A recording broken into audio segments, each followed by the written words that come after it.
The last spellcaster. In a land where magic had once thrived, where spellbooks floated in the air and mystical creatures roamed freely, there was now only silence. The arcane arts had faded, and with it, the ancient power that had kept the world balanced. The once vibrant forests were now dull and lifeless, the skies a constant shade of gray, and the oceans had grown eerily calm. Magic was disappearing from the world, vanishing without explanation, leaving only the echoes of its former glory. In the heart of this withering world lived a young girl named Alicia. She was the daughter of farmers, far removed from the noble houses that had once controlled the flow of magic. Yet, she always felt there was something different about her, something deep within that had never quite aligned with the world around her. She had no idea what it was until one fateful day. While walking through the woods near her village, Alicia stumbled upon an ancient stone. It was covered in strange runes that pulsed faintly in the fading light. Without thinking, she touched the stone, and suddenly, the runes flared to life.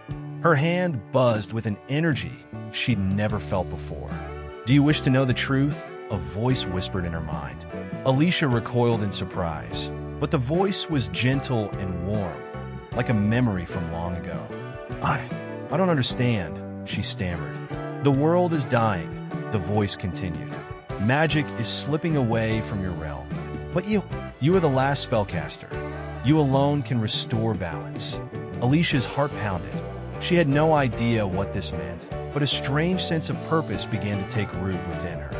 She had always felt like an outsider in her village, always wondering why she could never seem to fit into the mundane, monotonous life everyone else led. "Why me?" she asked, her voice trembling.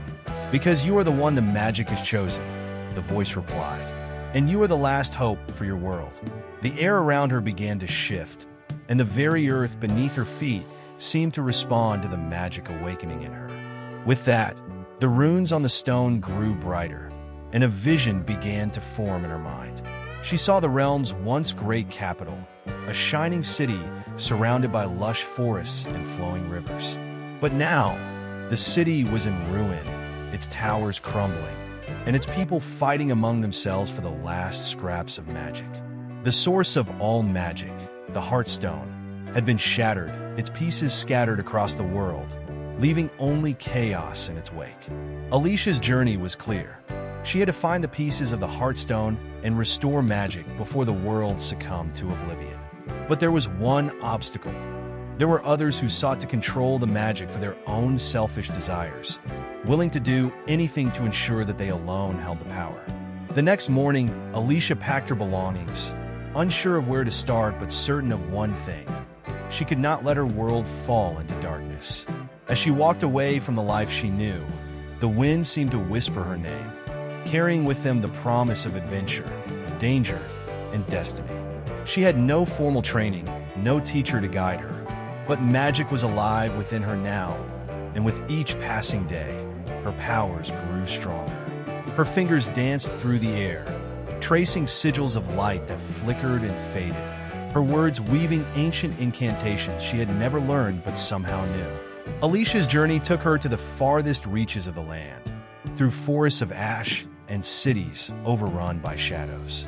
She met those who once wielded magic, the last surviving mages, hermits, and scholars, who spoke of the ancient magic that had once kept the realm thriving. Some helped her, sharing their knowledge, while others tried to stop her, believing that the world would be better off without magic's return. Each time she faced an obstacle, a new part of her magic would unlock. A village held hostage by dark sorcerers? Alicia used her magic to bring the sun back, weakening the shadows. A mountain range crumbling into the sea? She conjured winds strong enough to hold it at bay. With every challenge, she grew more powerful, more determined. In time, she came to realize that the magic she sought wasn't just the power of spells. It was something deeper. It was hope, it was connection, and it was life itself. She was not